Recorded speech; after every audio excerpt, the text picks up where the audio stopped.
بسم الله الرحمن الرحيم.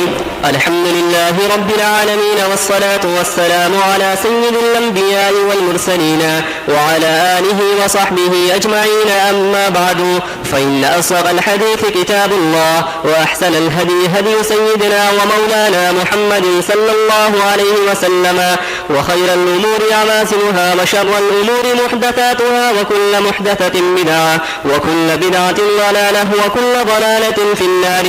وبالسند يقول جميع طلاب الحديث للصف النهائي: حدثنا فضيلة الشيخ محمد سلمان البهلوري النقشبندي قال حدثنا الشيخ رياض علي البهلوري قال حدثنا الشيخ المقري محمد طيب الدمندي قال حدثنا الشيخ لام رسول خان الهزارمي قال حدثنا الشيخ شيخ الهند محمود الحسن الدمندي قال حدثنا حجة الإسلام محمد قاسم النانوتمي قال حدثنا الشاه عبد الغني المجددي قال حدثنا الشاه محمد إسحاق الدهلمي قال حدثنا الشاه عبد العزيز المحدث الدهلمي قال حدثنا الشاه ولي الله بن عبد الرحيم المحدث الدهلمي قال حدثنا الشيخ أبو طاهر على أبي الشيخ محمد إبراهيم القردي قال حدثنا الشيخ أحمد القشاشي قال حدثنا الشيخ أحمد بن عبد القدوس الشنابي قال حدثنا الشيخ شمس الدين محمد بن أحمد الرضيمي قال حدثنا شيخ الإسلام زين الدين زكريا بن محمد الأنصاري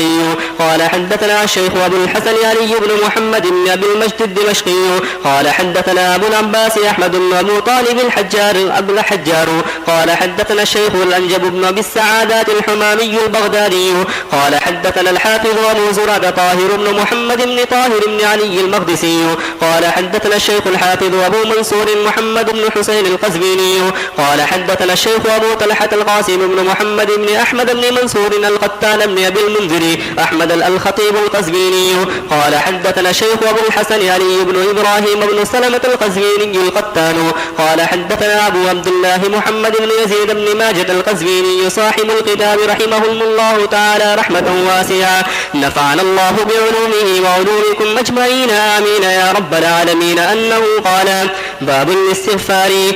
حدثنا علي بن محمد قال حدثنا أبو أسامة والمحاربي عن مالك بن مغول عن محمد بن سوبة عن نافع عن ابن عمر رضي الله تعالى عنهما أنه قال: كنا لنعد لرسول الله صلى الله عليه وسلم في المجلس يقول: رب اغفر لي وتب علي إنك أنت التواب الرحيم 100 مرة. باب الاستغفار. استغفار طلب غفران، طلب مغفرت. غفر یغفر غفرانا مغفرتن کے اصل معنی آتے ہیں چھپانا، ڈھانپنا.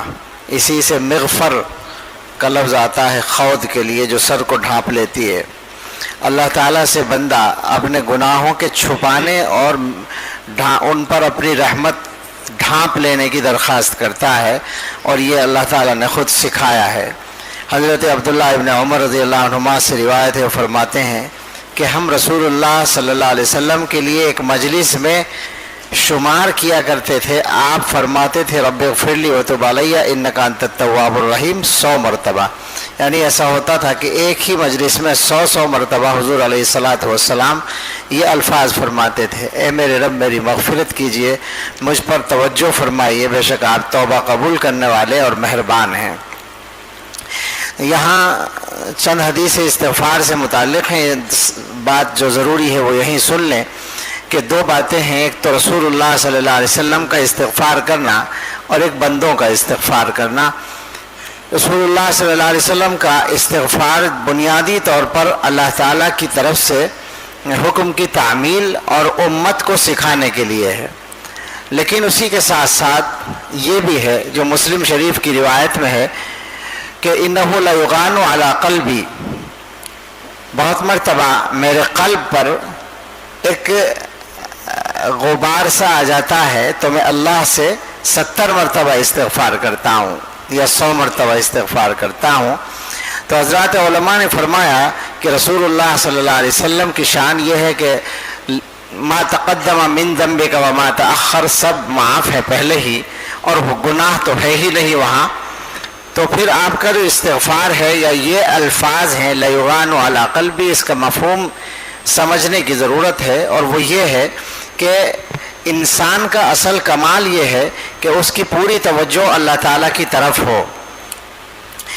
اس میں سب سے بڑا کمال کا درجہ انبیاء علیہم السلام کو حاصل ہوتا ہے، پھر ان میں بھی سب سے اونچا درجہ حضرت محمد الرسول اللہ صلی اللہ تعالی علیہ وسلم کو حاصل تھا، اللہ تعالیٰ کی بارگاہ میں حضوری کا درجہ، ہر وقت اللہ تعالیٰ کے استحضار کا درجہ. تو یہ حضور کو حاصل تھا اور قصداً آپ اللہ تعالیٰ کی طرف متوجہ رہتے تھے. لیکن اسی کے ساتھ ساتھ حضور علیہ الصلاۃ والسلام کے فرض منصبی کا یہ بھی تقاضا تھا کہ آپ بندوں کی طرف توجہ فرمائیں، مخلوق کی طرف توجہ فرمائیں.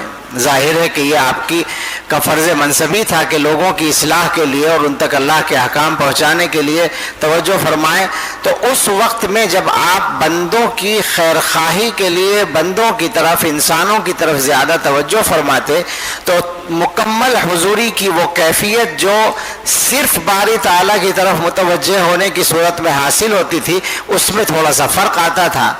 اس فرق کے آنے کو حضور نے بیان کیا اور اس فرق کے آنے پر اللہ تعالیٰ سے معافی مانگتے تھے کہ اللہ وہ توجہ ہے تام اور اتم جو کچھ دیر پہلے تھی بندوں کی طرف توجہ کے وقت میں، اس درجے میں چاہے نہیں رہی لیکن اس درجے میں نہیں رہی تو میں معافی چاہتا ہوں.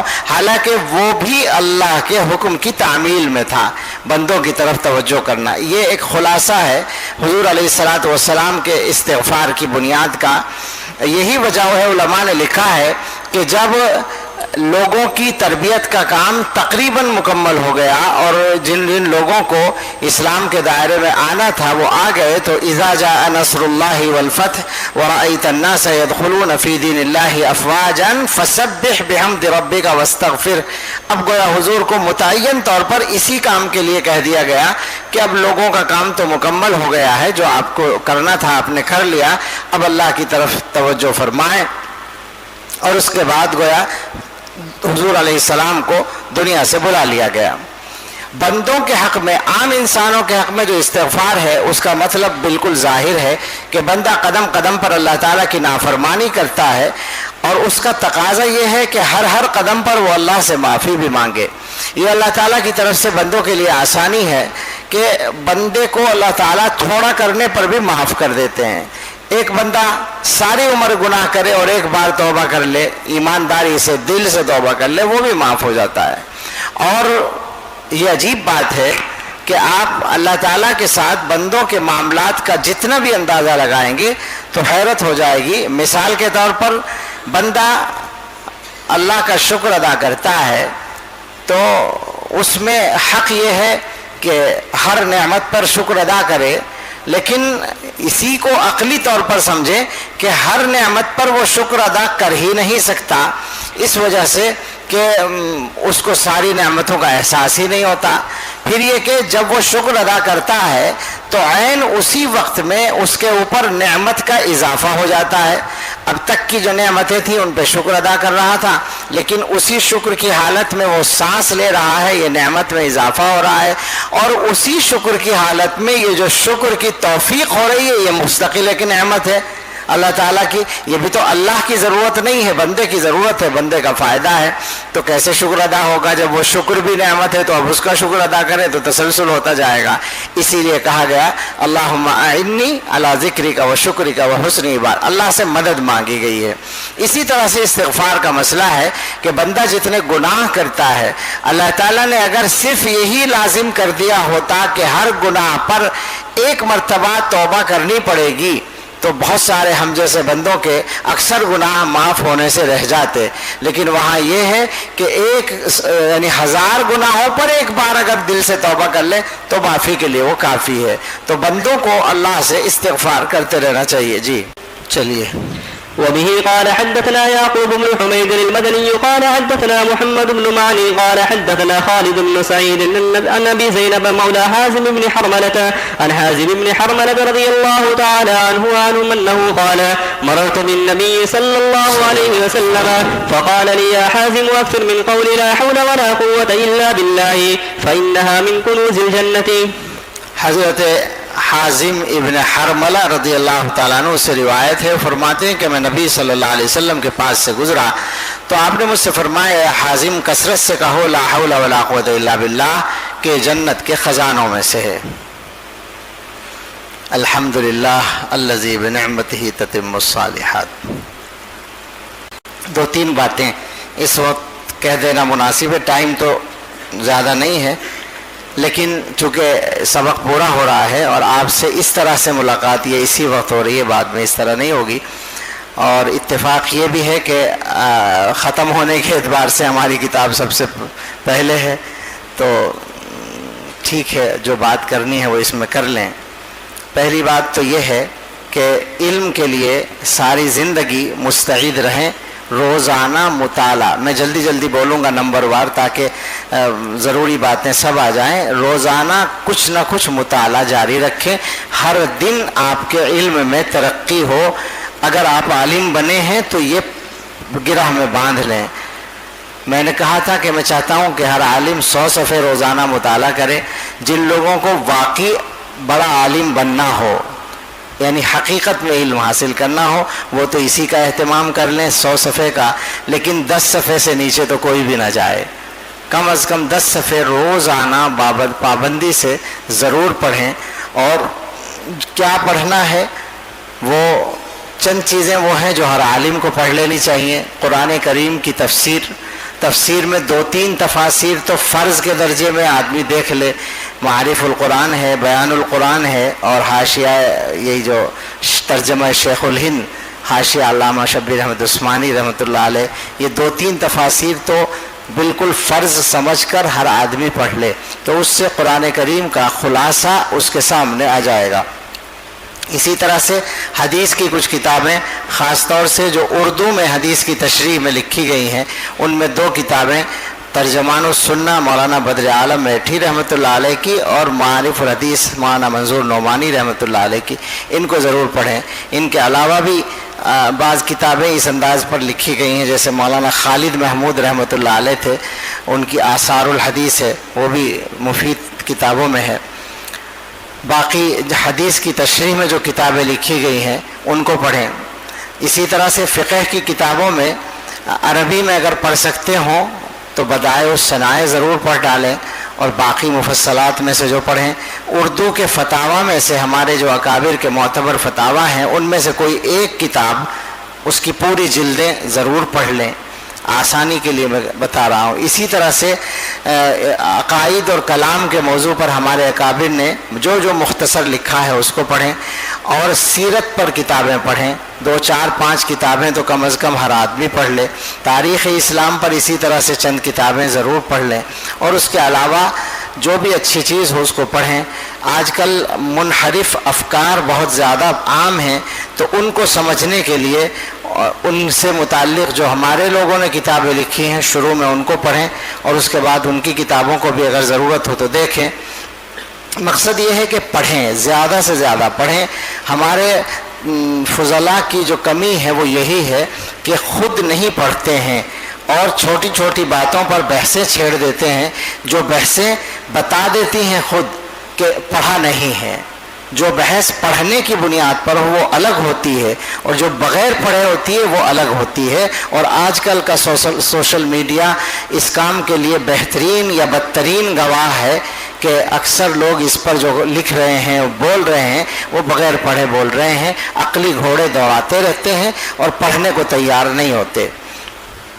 اور جب پڑھنے کی بات چل رہی ہے تو اسی سے مربوط کر کے ہم وہ بات بھی کہہ دیں جو بنیادی بات ہے، وہ یہ ہے کہ جتنا زیادہ پڑھو گے، قرآن و حدیث کو پڑھو گے، فقہ کو پڑھو گے، کلام کو پڑھو گے، امت کے علمی سرمایہ کو جتنا زیادہ پڑھو گے اور اس پر جتنی زیادہ آپ کی نظر ہوتی جائے گی، یہ بات آپ پر واضح ہوتی جائے گی کہ جو آپ کے اکابر کہلاتے ہیں علماء دیوبند، انہوں نے جو فکر اختیار کی ہے وہ سب سے زیادہ صحیح فکر ہے۔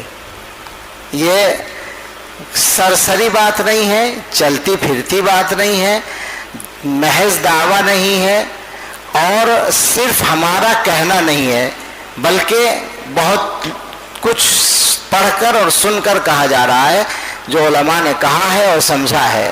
جو جو اعتراضات ہوتے ہیں ہمارے اکابر کی چیزوں پر وہ سب اسی وقت تک ہوتے ہیں جب تک آپ نے پڑھا نہیں ہوتا، اور جتنا زیادہ گہرائی کے ساتھ آپ پڑھتے چلے جاتے ہیں تو آپ پر یہ واضح ہوتا جائے گا کہ ہمارے اکابر نے جو کہا ہے وہ بالکل صحیح ہے۔ یعنی اس کو ایک حصی مثال سے سمجھ لیں کہ ایک آدمی یہاں سے چلا اور 10 میل تک پیدل چلا گیا، اور پھر وہاں سے آ کر اس نے بتایا کہ 1 میل پر یہ چیز ہے اور 1.5 میل پر فلاں ہے اور 2 میل پر یہ ہے، مختلف چیزوں کے بارے میں خبر دی۔ ایک آدمی 1 میل پر چلا اور وہیں کھڑے کھڑے سوالات شروع کر دی کہ اچھا یہ کیسے ہو سکتا ہے، وہ کیسے ہو سکتا ہے، تو کیا کہا جائے گا کہ جا کر دیکھو نا ہے یا نہیں، اگر نہیں ہو تو کہنا، تو چل کر دیکھو، پڑھ کر دیکھو، مطالعہ کر کے دیکھو، آپ کو پتہ چلے گا۔ ہم نے تو یہی سمجھا اور دیکھا ہے، ہماری یعنی میں اپنی بات کرتا ہوں کہ مجھے اس معاملے میں جو زیادہ وہ ہے، میں صحیح بات یہ ہے کہ جو کچھ ابن ماجہ میں کرنا چاہیے تھا مجھ سے نہیں ہو سکا، اور اس کی آپ سے بھی معذرت چاہتا ہوں۔ کتاب کا حق تو خیر کون ادا کرے اور ادارے کا حق کون ادا کرے، لیکن ہم سے تو آپ کا بھی حق ادا نہیں ہوا، سچی بات ہے۔ لیکن ابن ماجہ کے مقدمے کا جو موضوع ہے اس کی روشنی میں جو تھوڑا بہت میں نے عرض کیا ہے آپ سے، وہ شاید آپ نے سمجھا بھی ہے، بڑی حد تک محسوس بھی کیا ہے اس کو۔ تو ہوا یہ ہے کہ ہمیں یہ ذوق الحمدللہ ملا ہے، اور اس کو پھر ہم نے زیادہ سمجھنے کی آگے بڑھ کر کوشش کی ہے۔ میرے والد صاحب رحمۃ اللہ علیہ، مولانا سعید احمد صاحب ان کا نام تھا، ان کا انتقال ہو گیا جب میں 16 ہی سال کا تھا، لیکن میں نے ان سے حفظ بھی کیا تھا، اور قافیہ سے نیچے کی ساری کتابیں شروع کی انہی سے پڑھی تھیں۔ تو ان کا جو ذوق تھا اس میں، وہ حضرت مدنی رحمۃ اللہ علیہ کے شاگرد تھے، اور ان کو حضرت سے وہی ذوق ملا تھا۔ پھر وہ آگے چل کر میں نے گنگوہ میں پڑھا ہے، زیادہ تعلیم میری گنگوہ میں ہوئی، دورہ بھی پڑھا وہاں، پھر دوبارہ یہاں آ کر پڑھا۔ تو وہاں حکیم ننو میاں صاحب رحمۃ اللہ علیہ، جو حضرت گنگوئی رحمۃ اللہ علیہ کے پوتے تھے، وہ بھی حضرت مدنی رحمۃ اللہ علیہ کے شاگرد تھے۔ ان کی صحبت میں بہت رہنے کا موقع ملا، بڑا گہرا ان کا علم تھا، بڑے آدمی تھے۔ پھر یہاں آ کر دارالعلوم دیوبند میں تو یہاں کی فضائیں اور ہوائیں بہت کچھ سکھا دیتی ہیں آدمی کو، بشرطے کہ قبول کرنے کی صلاحیت ہو۔ لیکن اس کے ساتھ ساتھ مجھے اپنی خوش قسمتی سے 30 برس کی طویل اور قریب ترین صحبت ملی حضرت مولانا ریاست علی صاحب رحمۃ اللہ علیہ کی۔ ان سے رشتہ داری کی وجہ سے ان کے یہاں پردہ بھی میرا نہیں تھا، اور ان کی محبت بھی حاصل تھی۔ تو وہ ایسی شخصیت تھی ہمارے اساتذہ میں جن سے ہر ملاقات میں کچھ سیکھا جا سکتا تھا۔ تو الحمدللہ اس کی نیت رہتی تھی، وہ توفیق ملی۔ تو ان سب کی روشنی میں پھر ہم نے دوسرے علماء کو دیکھا اور پڑھا اور سنا اور سمجھا اور جاننے کی کوشش کی۔ تو ان سب کی روشنی میں ہم پورے اعتماد کے ساتھ کہتے ہیں، ہو سکتا ہے ہم سے ترجمانی پوری نہ ہو، لیکن اس اعتماد میں کوئی کسر نہیں ہے کہ فکر یہی صحیح ہے جس کو فکر دیوبند کہتے ہیں۔ مسئلہ فرقہ پرستی کا نہیں ہے، مسئلہ مسلکی تعصب کا نہیں ہے۔ ہمارے زمانے میں ایک بڑی پریشانی یہ ہو گئی ہے کہ لوگ جو ہیں نعروں سے اور پروپیگنڈوں سے متاثر ہو جاتے ہیں، ہمارے لوگ دوسروں کے پروپیگنڈوں سے۔ بہت سے ہمارے اچھے لوگوں میں بھی، یعنی جو عقیدے کے اعتبار سے خود صحیح ہیں، ایک طبقہ ہے اچھا خاصا، وہ مزاج یہ رکھتا ہے کہ عقیدے کے اختلاف یا مسلک کا اختلاف جس کو کہا جاتا ہے اس کے بارے میں بات نہیں کرنی چاہیے۔ تو اس کی وجہ سے ایک ماحول میں شبہات پیدا ہوتے ہیں۔ بہت سے لوگ ان میں سے ایسا کرتے ہیں کہ صاحب مسلکی اختلاف نے امت کا بیڑا غرق کر دیا، اور مسلکی اختلاف سے امت کو بڑا نقصان پہنچا۔ تو آپ سمجھ لیں اچھی طرح سے کہ ہمارے دیوبند کا جو مذہب و مسلک ہے اس میں یہ کہیں نہیں ہے کہ ہم لوگوں کو یہ دعوت دیتے ہوں کہ آپ دیوبندی بنیں، جس کو دیوبندی کہا جاتا ہے، یا آپ دیوبند کا نام لیں۔ ہمارا تو صحیح بات یہ ہے کہ دیوبندی نام ہی رکھا ہے بریلویوں نے۔ ہاں، ہم نے اپنا نام خود دیوبندی نہیں رکھا، یہ تو انہوں نے رکھا ہے۔ ہم نے کیا رکھا؟ کچھ بھی نہیں رکھا، بلکہ ہمارے اکابر کی جو دعوت تھی وہ تو یہ تھی کہ اہل سنت والجماعت کے جو صحیح عقائد ہیں ان پر قائم رہو۔ اب اس میں ہوتا کیا ہے، بہت سے حضرات نے یہ بحث اٹھائی اپنے لوگوں نے بھی کہ دیوبند کوئی مسلک ہے یا نہیں. اگر مسلک ہے تو نئی چیز ہے, اور اگر مسلک نہیں ہے تو کیوں کہتے ہو مسلک؟ تو میں نے کہا کہ نہیں, یہ دونوں باتیں ٹھیک ہیں, مسلک ہے بھی اور نہیں بھی ہے. نہ ہونے کا مطلب یہ ہے کہ دیوبند میں کوئی نئی بات نہیں ہے. دیوبند میں وہ سب ہے جو اہل سنت والجماعت کا مذہب ہے. لیکن پھر نئی بات کیا ہے جس کی وجہ سے ایک امتیاز قائم ہوتا ہے؟ تو وہ یہ ہے کہ ہر دور میں غلط فکر والے لوگ کچھ چیزیں سامنے لاتے ہیں, اس کی تردید اہل حق کی ذمہ داری ہوتی ہے. اہل حق اس ذمہ داری کو پورا کرتے ہیں. ان کی تردید کے لیے جو کچھ لٹریچر سامنے آتا ہے وہ صحیح مسلک کی پہچان بن جاتا ہے. آپ نے پڑھا ہوگا اور یقیناً پڑھا ہوگا, یہ میں ویسے ہی نہیں کہہ رہا ہوں, کہ امام مالک رحمۃ اللہ علیہ سے پوچھا گیا, اور بعض جگہ لکھا ہے کہ امام ابو حنیفہ رحمۃ اللہ علیہ سے پوچھا گیا کہ اہل سنت کی کیا علامت ہے؟ تو انہوں نے کیا فرمایا؟ ان تفضل الشیخین وتحب الختنین وترى المسح على الخفین. شیخین کو فضیلت دو اور ختنین یعنی دونوں دامادوں حضرت عثمان اور حضرت علی رضی اللہ عنہما سے محبت رکھو, اور مسح الخفین کو جائز سمجھو. یہ تین علامتیں بتائیں. کس چیز کے مقابلے میں ہیں یہ تین؟ شیعیت کے مقابلے میں. تینوں علامتیں وہ ہیں جو شیعہ سے ممتاز کرتی ہیں. اس کا مطلب یہ کہ اس زمانے میں تشیع کا رواج بڑھا ہوا تھا, تو اہل سنت کی علامت یہ باتیں بتائی گئیں.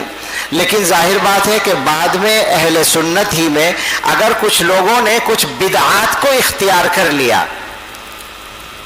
وہ بدعات چاہے وہ بریلوی طبقے کی بدعات ہوں یا جماعت اسلامی کی بدعات ہوں یا اہل حدیث کی بدعات ہوں. ڈر لگ رہا ہے, کیسی خطرناک بات کہہ دی ہے. میں نے ایک دن کہا تھا کہ اس مسند پر بیٹھ کر کوئی غیر ذمہ دارانہ بات نہیں کہی جا سکتی, بلکہ آگے بڑھ کر کہہ لو کہ چاہے وہ دیوبندیوں کی بدعات ہوں, بات تو پوری کہنی پڑے گی. الحق یقال, جو حق ہوگا وہ کہا جائے گا. وہ سب ان سب کی تردید جب کی جائے گی تو جو لٹریچر بنے گا وہ اہل حق کی علامت بنے گا.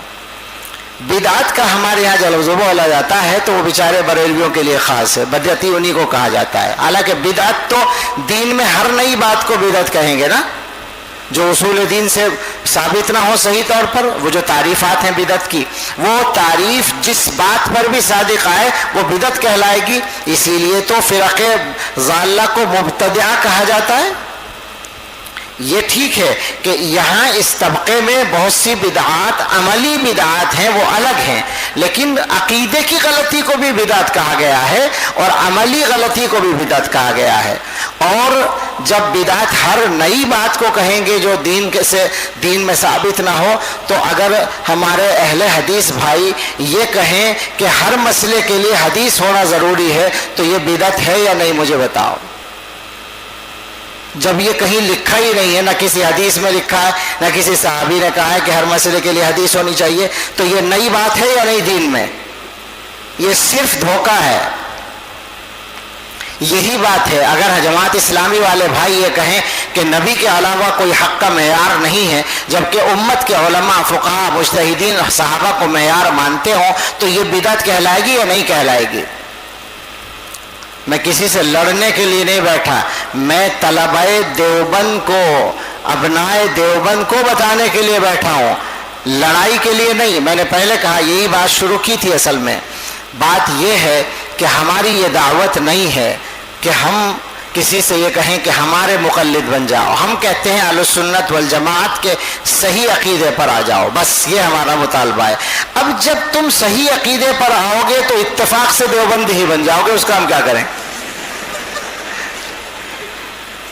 ٹھیک ہے, یہ بیچ کا جملہ اپنوں ہی کے لیے ہے, دوسروں سے کہنے کے لیے نہیں ہے. لیکن یہ واقعہ ہے کہ اسی طرح ہوگا. مجھ سے کہا تھا ایک مرتبہ, شاید میں نے سنایا ہو, بمبئی میں ایک جلسہ تھا کہ امت مسلمہ میں اتحاد کیوں اور کیسے, اس پر گفتگو کرنی ہے. میں نے کہا بھائی اس میں دو سوال ہیں. ایک تو یہ کہ اتحاد کیوں, اس کا جواب یہ ہے کہ کیوں نہیں. یہ کوئی سوال ہے؟ بھائی امت میں اتحاد ہونا ہی چاہیے. جب امت ایک ہے تو اتحاد بھی ہونا چاہیے. اصل سوال دوسرا ہے کہ امت میں اتحاد کیسے ہو. اس کا جواب تفصیل چاہتا ہے. میں نے کہا کہ اس کے دو جواب ہیں. ایک جواب ایسا ہے کہ میں اتحاد کے موضوع پہ ایک تقریر کروں, پرجوش تقریر کر سکتا ہوں.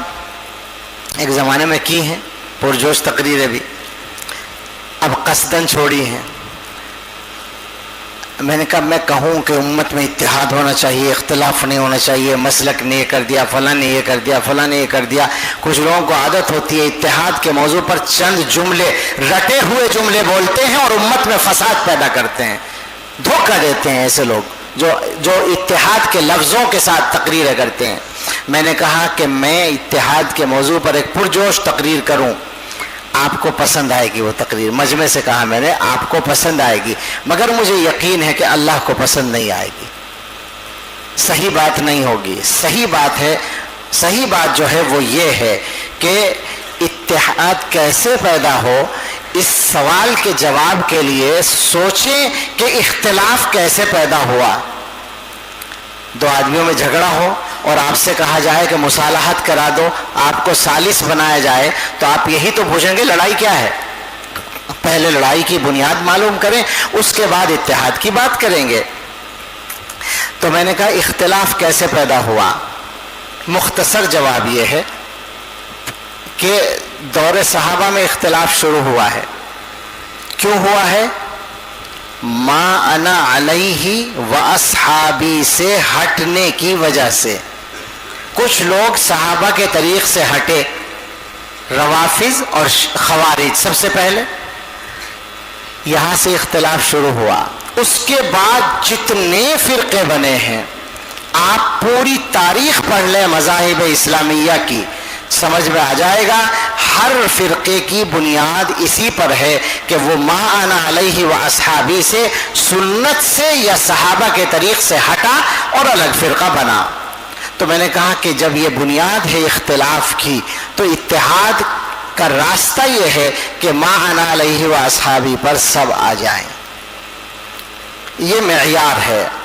اور اگر یہ معیار کسی کو تسلیم نہ ہو, یعنی وہ یہ ماننے ہی کو تیار نہ ہو کہ مان علیہ و اصحابی بھی کوئی چیز ہے اور اس پر آنا ضروری ہے, تو ایسے آدمی سے اتحاد کرنے سے ہمیں حضور نے منع کر دیا ہے صلی اللہ علیہ وسلم.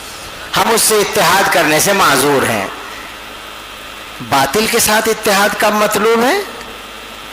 یہ کیا بات ہوئی کہ مطلق اتحاد کو اچھا سمجھنا یہ گمراہی ہے.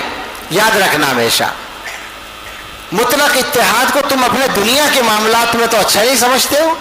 ایک آدمی تمہاری زمین دبا لے اور تم مقدمہ کرو تو وہ کہے نہیں لڑائی نہیں کرتے, اتحاد سے رہتے ہیں, تو تم کیا کہو گے کہ میری زمین چھوڑ دے, تو نے تو اختلاف کیا ہے.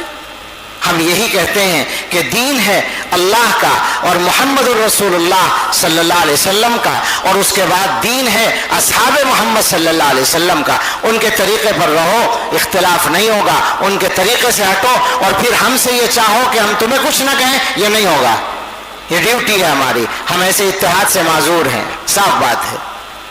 ایسے اتحاد سے بالکل معذرت ہے جو ما انا علیہ و اصحابی کے معیار پر قائم نہ ہو. یہ بھی میں نے کہہ دیا آہستہ سے. یہ ہو سکتا ہے کہ یہ اختلاف ہو کہ اس معیار پر ہم قائم ہیں یا آپ قائم ہیں, اس پہ گفتگو کر لو بیٹھ کر, سمجھ لو بات کو, طے ہو جائے گا. بعض علماء تھے وہاں, ہمارے مفتی صاحب جو ہیں وہاں کے مہاراشٹر کے بڑے مفتی صاحب, وہ کہنے لگے, مفتی عزیز الرحمان صاحب کہنے لگے آہستہ سے مناظرے کا بھی چیلنج دے دیا آپ نے. تو بات یہ ہے کہ ہمارا یہ مطالبہ نہیں ہے اکابر دیوبند کا اور علماء دیوبند کا کہ ہم لوگوں سے یہ کہیں کہ ہمارے فرقے میں آؤ. حقیقت میں ہم چاہتے ہیں کہ ہمارا فرقہ ہی کوئی نہیں, لیکن ایک فرقہ بہرحال ہے اور وہ ہے اہل السنہ والجماعہ. اب لوگ اتحاد کی باتیں کرتے ہیں پانی پی پی کر, اور اختلاف اور انتشار پیدا کرنے والے کام کرتے ہیں, سوائے جھوٹ کے اس کو کیا سمجھا جائے.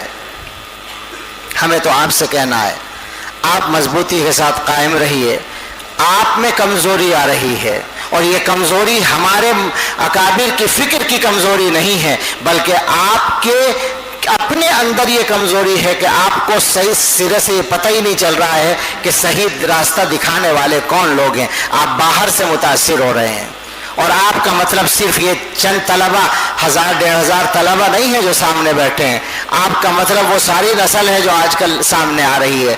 عجیب بات ہے، کیسی باتیں کرنے لگے ہیں ہمارے اپنے لوگ۔ کوئی بحث شروع ہوتی ہے اور مسائل وہ ہیں جو مفروغ عنہا ہیں، مقرر مسائل ہیں، بڑوں نے سب طے کر رکھا ہے، ان مسائل پر بات کرنے بیٹھتے ہیں، نئی نئی باتیں کرتے ہیں۔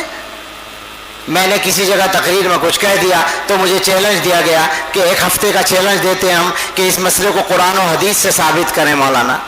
میں نے کہیں تقریر کرتے ہوئے جواب دے دیا کہ مجھے یہ چیلنج منظور نہیں ہے، بالکل منظور نہیں ہے، اور اس لیے نہیں کہ مجھے کچھ پتہ نہیں ہے، الحمدللہ پتہ ہے، اس لیے منظور نہیں ہے کہ میرے سر میں درد نہیں ہے کہ میں اس کو قرآن و حدیث سے ثابت کرنے بیٹھوں، اس لیے کہ میرے بڑے ثابت کر کے جا چکے ہیں۔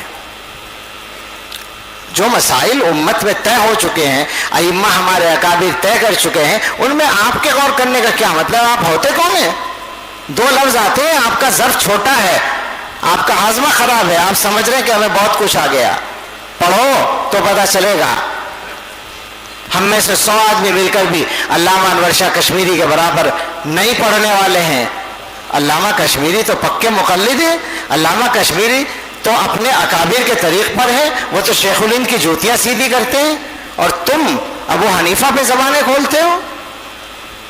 سوچو ذرا کہاں جا رہے ہو، کیا باتیں ہونے لگی ہیں۔ چھوٹے چھوٹے آدمی، یہ زمانہ عجیب فتنوں کا زمانہ ہے۔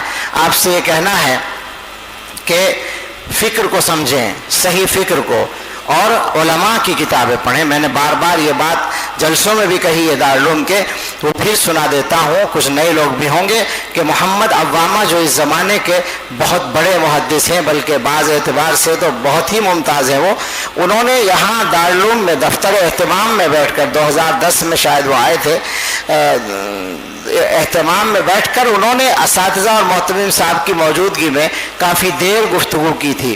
اس کا آغاز ان الفاظ سے کیا تھا کہ میں نہیں جانتا کہ آپ کو اللہ تعالیٰ کی اس نعمت کا پورا احساس ہو جو اللہ نے آپ کو دے رکھی ہے۔ ہم سے کہہ رہے ہیں، وہ اس وقت وہ مدینے میں رہتے تھے، اب تو شاید ترکی میں ہیں۔ انہوں نے فرمایا انا فی جو علمی فوضوی وانتم فی جو علمی مستقر، میں ایک منتشر علمی فضا میں رہتا ہوں، چونکہ ہر آدمی مجتہد ہے وہاں، اور آپ ایک مستحکم علمی فضا میں ہیں۔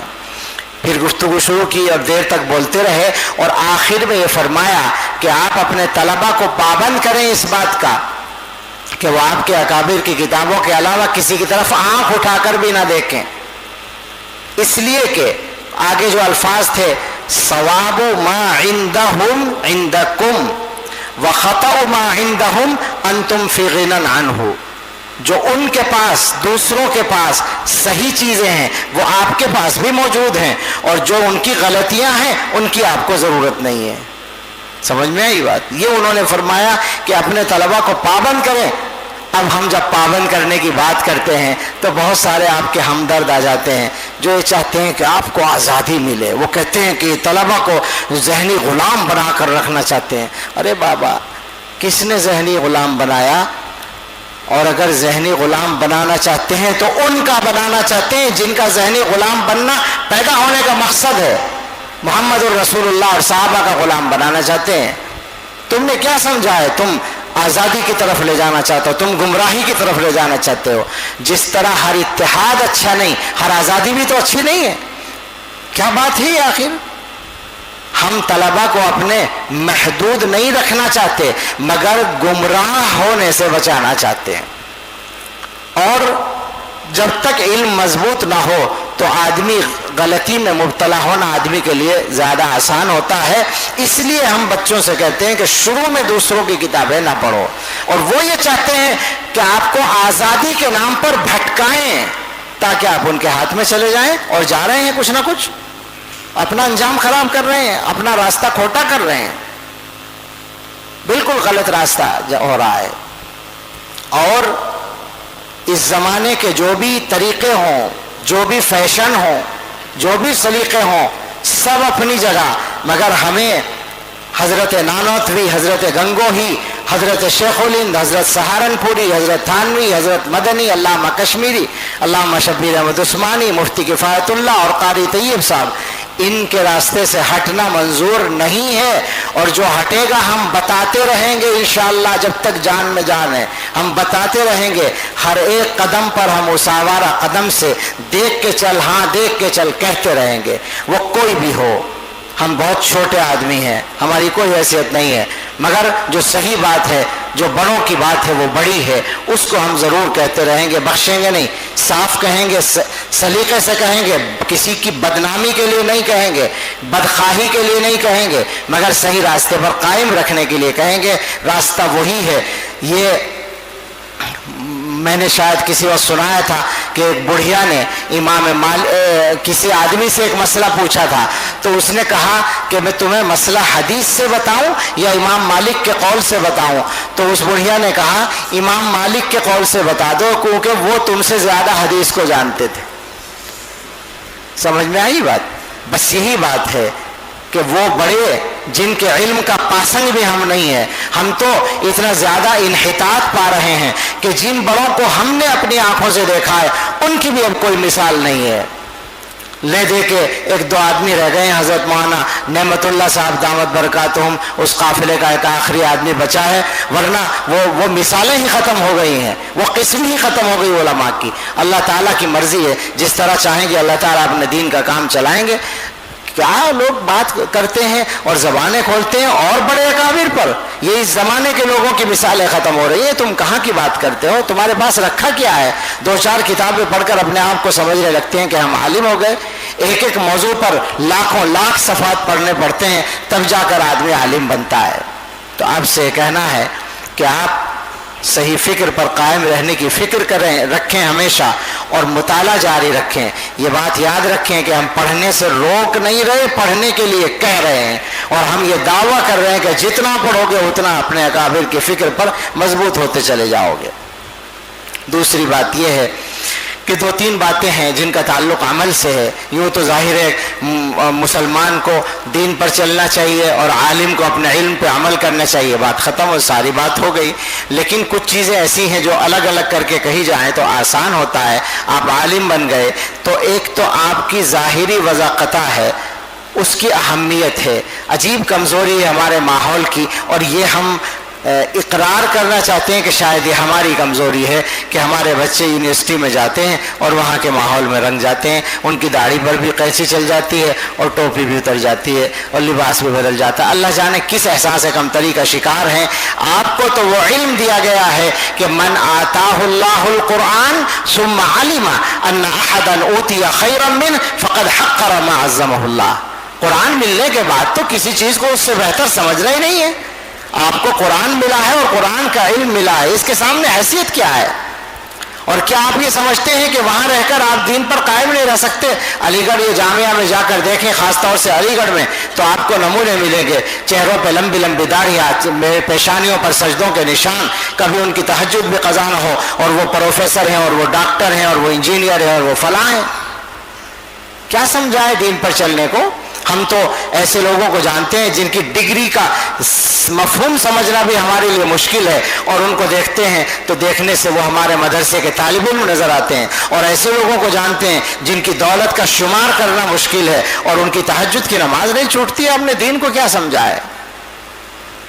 تو اس لیے اپنی وضاقتہ پہ مرتے دم تک قائم رہنا, اور نماز کبھی نہ چھوڑنا. نماز جیسے ایمان کی علامت بتائی گئی ہے, تو آپ کی عزت کا مدار نماز کی پابندی پر رہے گا. آپ یاد رکھیں اس بات کو. اپنی آبادیوں میں, اپنی بستیوں میں, جہاں کہیں بھی رہیں, بحث اس سے نہیں ہے کہ آپ پڑھاتے ہو یا نہ پڑھاتے ہو. مسلمان تو ہر مسلمان پہ نماز فرض ہے, لیکن عالم نماز میں کوتاہی کرے یہ تو برداشت ہی نہیں ہونی چاہیے. تو ہمیشہ نماز کی پابندی رہے. ایک بات یہ کہ تکبر میں مبتلا مت ہونا، چاہے کتنے ہی بڑے علامہ بن جاؤ۔ صحیح بات تو یہ ہے کہ جتنا زیادہ پڑھتا جاتا ہے آدمی تو علم کا سمندر اس کو نظر آتا چلا جاتا ہے، اور اگر وہ صحیح آدمی ہے تو اس کو پتہ چلتا جاتا ہے، احساس بڑھتا جاتا ہے کہ لو جی ہمیں تو کچھ پتہ ہی نہیں تھا، ہمارے پاس تو ابھی کچھ ہے ہی نہیں، تو بہت کچھ بچا ہوا ہے۔ حضرت گنگوہی رحمۃ اللہ علیہ نے قسم کھا کر فرمایا تھا کہ اللہ کی قسم کھاتا ہوں کہ میرے اندر کوئی کمال نہیں ہے۔ تو حضرت تھانوی رحمۃ اللہ علیہ نے لکھا کہ اس پر اعتراض ہو سکتا ہے، چونکہ یہ سچی بات ہے کہ ان کے اندر بہت سارے کمالات تھے، اور وہ قسم کھا کے کہہ رہے ہیں کہ کوئی کمال نہیں ہے تو جھوٹ ہو گیا۔ تو اس کا جواب یہی دیا کہ ترقی کی طرف دیکھتے ہیں، اوپر کی طرف دیکھتے ہیں تو اپنا کمال نظر نہیں آتا۔ تو ایسا ہونا چاہیے، آدمی زیادہ سے زیادہ پڑھنے کی کوشش کرے، تکبر میں کبھی مبتلا نہ ہونا، عام لوگوں کے ساتھ، گھر والوں کے ساتھ ہمیشہ نرمی سے پیش آنا، طلبہ کے ساتھ اگر پڑھانے کا کام کرو تو طلبہ کے ساتھ، اور اگر محتمم صاحب بنو تو سب کے ساتھ، اپنے زیر انتظام تمام لوگوں کے ساتھ نرمی کا معاملہ کرنا۔ نرمی سے شخصیت میں زینت آتی ہے، اخلاق پر جنت کے بلند درجے ملتے ہیں، اس کا خاص خیال رکھنا۔ اور گھر والوں کے ساتھ خاص طور سے حسن سلوک، یہ نہیں کہ ہم بہت بڑے حضرت مولانا ہیں لہٰذا بیوی بھی ہمارے غلام ہے اور فلاں بھی ہمارا غلام ہے۔ بہت سارے لوگ اسی خامخواہ کی بیوقوفی میں مبتلا ہوتے ہیں اور بس پھر حال خراب ہوتا ہے ان کا۔ حسن سلوک ان کیا ہے، خیارکم خیارکم لأہلی وانا خیرکم لأہلی، اس کو ہمیشہ سامنے رکھو، اور رسول اللہ صلی اللہ تعالی علیہ وسلم کی سنت پر جتنا ممکن ہو عمل کرنے کی کوشش کرو۔ ہم نے شروع میں سنت پر عمل کی ایک تفصیل بیان کی تھی، وہ آپ کو یاد ہوگی کہ تمام ظاہری اعمال کو سنت کے تابع بنا لو، تمام باطنی اعمال کو سنت کے تابع بنا لو، اور تمام اعمال کی کیفیات کو سنت کے تابع بنا لو۔ اس کے علاوہ قرآن کریم کی تلاوت کو اگر لازم بنا لو اپنے لیے، روزانہ بلا ناغہ تلاوت ہوتی رہے تو جناب عالی برکتیں سمیٹی نہیں جائیں گی، اور درود شریف اور استغفار پڑھنے کا معمول بنا لو۔ اور اس زمانے میں اگر حسبنا اللہ و نعم الوکیل بھی پڑھنے کا معمول ہو تو زیادہ بہتر ہے، دشمنوں سے حفاظت کے لیے ایک بہترین چیز ہے۔ تم لوگ فی الحال 100 مرتبہ ہی پڑھنے کی پابندی کر لو تو انشاءاللہ کافی رہے گا، تھوڑا تھوڑا بھی زیادہ ہوتا ہے۔ اور باقی یہ ہے کہ دارالعلوم سے، اپنے اساتذہ سے، مادر علمی سے، اپنے اکابر سے اپنے آپ کو جوڑے رکھو، انشاءاللہ خیر ہوگی۔ حالات سب طرح کے سامنے ہیں، لیکن ظاہر بات ہے کہ حالات ہی میں سے، مشکلات ہی میں سے آسانیاں بھی نکلتی ہیں۔ بہت سے بچوں کے ذہنوں میں حالات کا دباؤ ہوتا ہے، تو ذہن میں یہ بات سمجھ لیں کہ ان حالات کے لیے آپ کیا کر سکتے ہیں۔ اگر آپ کچھ کر سکتے ہیں اور آپ کا کرنے کا مقام ہے تو ضرور کریں، لیکن نہیں ہے تو جو کرنے کا کام ہے بس اس کو کریں۔ آپ کا کام پڑھنا ہے تو آپ پڑھیں، ابھی آپ کا کام آگے کا کام نہیں کرنا ہے، جن کا کام ہے وہ جانیں۔ اور کوئی غلط کر رہا ہے یا صحیح کر رہا ہے اس کی ذمہ داری آپ پر نہیں آتی، وہ جواب خود دے گا اللہ کو۔ حالات بے شک خرابی کی طرف جا رہے ہیں، لیکن ان حالات میں ہم اپنے آپ کو جتنا اچھا بنا لیں تو حالات کو اچھا کرنے میں بھی ہم معاون ہوں گے، اور اپنی حفاظت اور اپنے گھر والوں کی حفاظت کے لیے بھی ہمارے اچھے حالات مدد کریں گے۔ اللہ تعالیٰ سے اپنا رشتہ مضبوط کریں اور بزرگوں سے اپنا تعلق قائم کریں، اپنی اصلاح کی ہمیشہ فکر کریں، اور حضرات علماء اور اساتذہ جو ہدایات دیں اور نصیحتیں کریں ان پر عمل کریں، لیکن یہ بات ضرور ذہن میں رکھیں کہ اپنے بڑوں کے اور اکابر کے راستے سے کبھی بھی اپنے آپ کو ہٹنے نہ دیں۔ چاہے آج کل کا کوئی بھی آدمی کچھ بھی کہہ رہا ہو، لیکن اس کو پرکھیں اپنے بڑوں کی کہ قول و عمل کی روشنی میں، یہی صحیح راستہ ہے، یہی سیدھا راستہ ہے۔ ورنہ آج کل کے انتشار کے دور میں ہر آدمی کی زبان بڑی ہو گئی ہے، سچی بات کہہ رہا ہوں، کوئی سوچتا ہی نہیں ہے کہ میری حیثیت کیا ہے، بولتے رہتے ہیں لوگوں نے بولنا جان لیا ہے، اور آج کل کے سوشل میڈیا نے اس بولنے کو آسان کر دیا ہے کہ سامنے بیٹھے بغیر بھی آدمی بول سکتا ہے، سامنے پھر بھی کچھ لحاظ کرنا پڑتا ہے، پیچھے اس پر بیٹھ کر جو چاہے آدمی کہہ دیتا ہے۔ ہر آدمی نے یہ سمجھ لیا ہے کہ ہر مسئلے میں بولنے کا مجھے حق ہے، بہت غلط بات ہے۔ تو اپنے آپ کو اس طرح کی غلطیوں سے بھی بچائیے، عالم بنیے، عالم بننے کی کوشش کیجیے، اللہ سے علم مانگتے رہیے۔ جب روزی کمانے کا نمبر آئے تو ایمانداری سے، اخلاص کے ساتھ اور گویا محنت کے ساتھ معاش کے لیے جدوجہد بھی کیجیے. اگر آپ مدرسے میں پڑھاتے ہیں اور مدرسے کی تعلیم سے فرصت ملے کچھ اور کرنے کی تو ضرور کریں, اور اگر آپ نہیں پڑھاتے ہیں اور تجارت کر رہے ہیں تو ضرور تجارت کریں, اور اس کو بھی ایمانداری سے کریں اور اس کو بھی محنت سے کریں. پیسے کمانے کا اگر موقع ملے تو بس ایک شرط کے ساتھ ضرور جتنا چاہیں کمائیں, اور وہ شرط یہ ہے کہ وہ حلال ہو, نہ مشتبہ ہو نہ حرام ہو.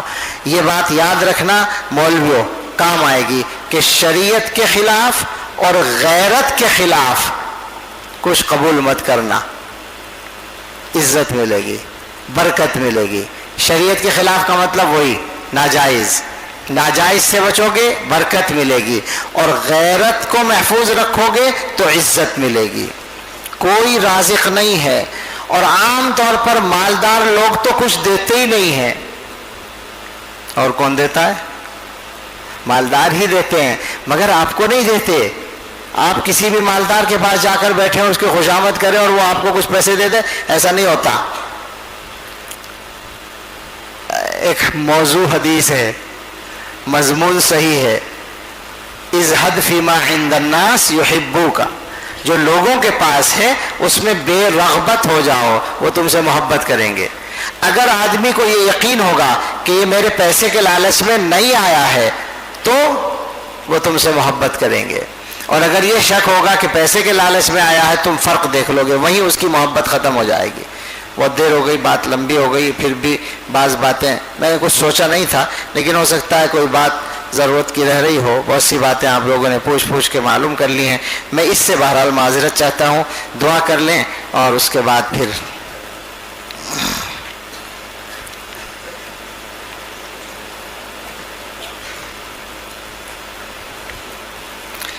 ظاہر ہے جب آپ نے پڑھ ہی لیا تو اجازت تو ہو ہی گئی ہے. انہوں نے جو سند پڑھی ہے, مجھے آج ہی پچھلے سال کے طلباء نے بھیجی ہے سند, انہوں نے تحقیق کی تھی, تو اس کی روشنی میں ایک جگہ فرق ہے بس.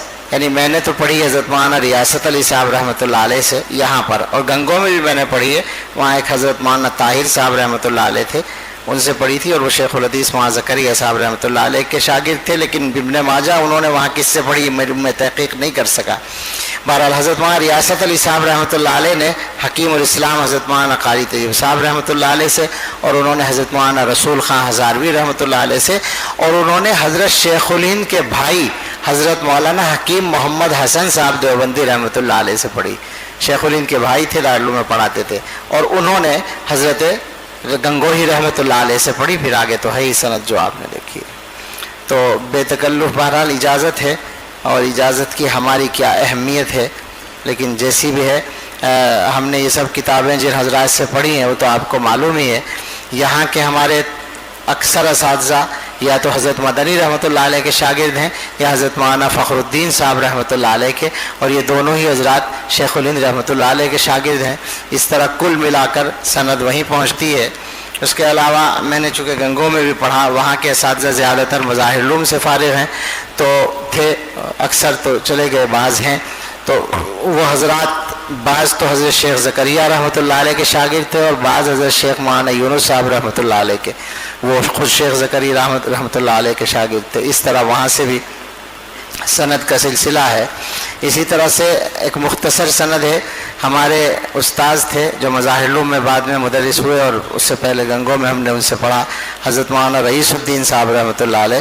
ان کو حضرت مولانا اسد اللہ صاحب رحمۃ اللہ علیہ سے خلافت بھی تھی اور حدیث کی اجازت تو تھی ہی, اور حضرت مولانا اسد اللہ صاحب کو حضرت تھانوی رحمۃ اللہ علیہ سے خلافت بھی تھی اور حدیث کی اجازت بھی تھی, اور حضرت تھانوی رحمۃ اللہ علیہ کو حضرت مولانا شاہ فضل رحمان گنج مراد آبادی رحمۃ اللہ علیہ سے حدیث کی اجازت تھی, اور ان کو براہ راست شاہ عبد العزیز رحمۃ اللہ علیہ سے اجازت تھی. تو اس طرح یہ مختصر سند بھی ہے ہماری, اور بھی بہت سے حضرات سے ہے جن سے بھی ہے. بہرحال وہ آپ کو بھی اللہ تعالیٰ مبارک فرمائے, اور آپ سے خدمت لے اور دین کا کام لے. دعا کر لیں.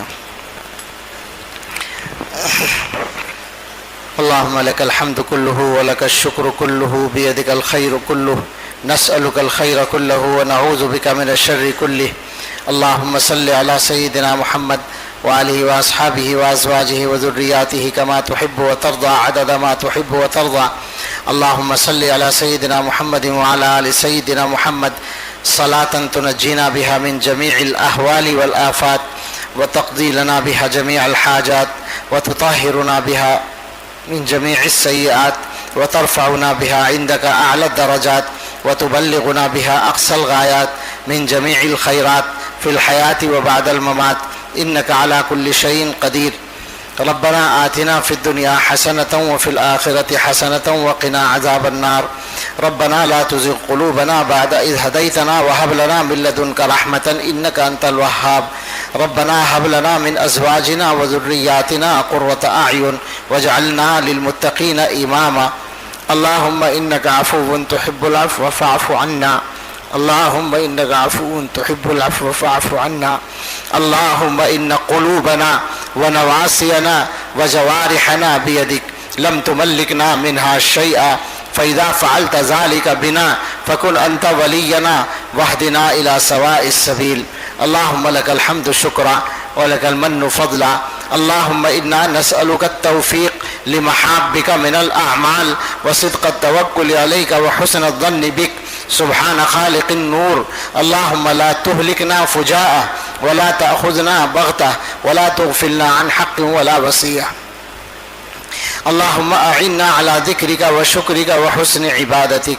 اللهم أغننا بالعلم وزينا بالحلم وأكرمنا بالتقوى وجملنا بالعافية. اللهم أعنا على ديننا بالدنيا وعلى آخرتنا بالتقوى. اللهم إنا نسألك الفوز في القضاء ونزل الشهداء وعيش السعداء ومرافقة الأنبياء والنصر على الأعداء إنك سميع الدعاء. اللهم إنا نعوذ بك من جهد البلاء ودرك الشقاء وسوء القضاء وشماتة الأعداء. اللهم إنا نجعلك في نحورهم ونعوذ بك من شرورهم. اللهم أعنا ولا تعن علينا وانصرنا ولا تنصر علينا وامكر لنا ولا تمكر علينا واهدنا ويسر الهدى لنا وانصرنا على من بغى علينا. اللهم اجعلنا لك ذكارين لك شكارين لك رهابين لك متواعين لك مطيعين إليك مخبتين إليك أواهين منيبين. رب تقبل توبتنا واغسل حوبتنا وأجب دعوتنا وثبت حجتنا وسدد لساننا واهد قلوبنا واسلل سخيمة صدورنا. اللهم اجعلنا شاكرين لنعمتك مثنين بها قابلها وأتمها علينا. اے اللہ، یہ حدیث کی کتاب پوری ہوئی ہے جیسے کیسے بھی ہم سے ہوئی ہے. اللہ اس کی برکات ہم سب کو نصیب فرمائیے. اور اللہ اس مناسبت سے ایک سب سے بڑی درخواست یہ ہے کہ ہمارے گناہ معاف فرما دیجئے. اللہ اب تک کی زندگی گناہوں سے بھری ہوئی ہے. قدم قدم پر گناہ ہوتے ہیں، دن اور رات گناہ ہوتے ہیں، صبح و شام گناہ ہوتے ہیں، عادتیں بن گئی ہیں گناہوں کی. اللہ ایک بات دل کو لگتی ہے اور شرمندہ کرتی ہے کہ ہم سارے گناہ کرتے رہتے ہیں اور آپ کو معلوم ہوتا ہے، آپ دیکھتے رہتے ہیں.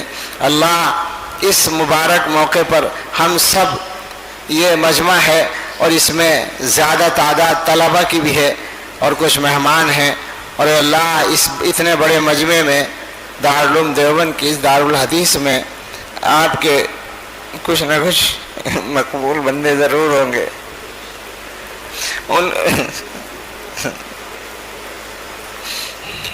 ان کے ساتھ میں ہم نے بھی ہاتھ اٹھائے ہیں.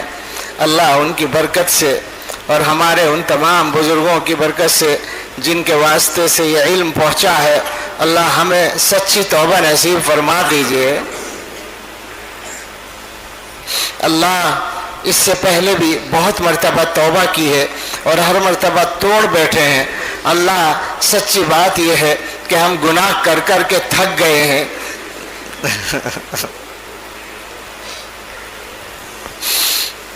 اور گناہوں نے ہمارا بیڑا غرق کر دیا، گناہوں نے ہمارا بڑا نقصان کر دیا.